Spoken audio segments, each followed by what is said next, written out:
एक बकरी नदी के किनारे घास खा रही थी। अरे वाह, नदी के उस पार की घास तो बहुत अच्छी दिख रही है। मुझे वहाँ जाकर उसे चखना चाहिए। वो सोच रहा था कि उस पार कैसे जाए, तभी उसकी नजर लकड़ी के एक लट पर पड़ी जो नदी पर बिछी हुई थी। मैं इसके सहारे नदी पार कर सकता हूँ। वो लट की ओर बढ़ने लगा। लट पर पैर रखने पर उसने देखा उसकी दूसरी छोर पर एक बकरी पहले से ही खड़ी है। पहले मुझे जाने दो। दूसरी बकरी ने कहा। पर क्यों? पहले तो मैं जाऊंगा। नहीं नहीं, लकड़ी पर पहले मैं चढ़ा तो पहले मैं जाऊंगा। दूसरी बकरी ने कहा। पहली बकरी सोचने लगी। उसे अपने दादाजी की कही एक कहानी याद आ गई। दो घमंडी बकरियां एक पुल पार करना चाहती थी, मगर एक दूसरे के लिए जगह नहीं बनाना चाहती थीं और आखिरकार लड़ने लग गई। फिर दोनों पुल से नीचे गिर गई और पानी में डूब गई। इसलिए पहली बकरी ने अक्लमंदी दिखाई।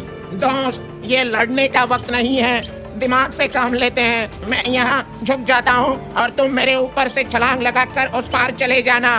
ये कहकर पहली बकरी उस लट पर झुक गई। दूसरी बकरी उसके ऊपर से कूदकर दूसरे पार निकल गई। बहुत बहुत शुक्रिया दोस्त, तुमने अक्लमंदी से काम लिया। दूसरी बकरी ये कहकर चली गई।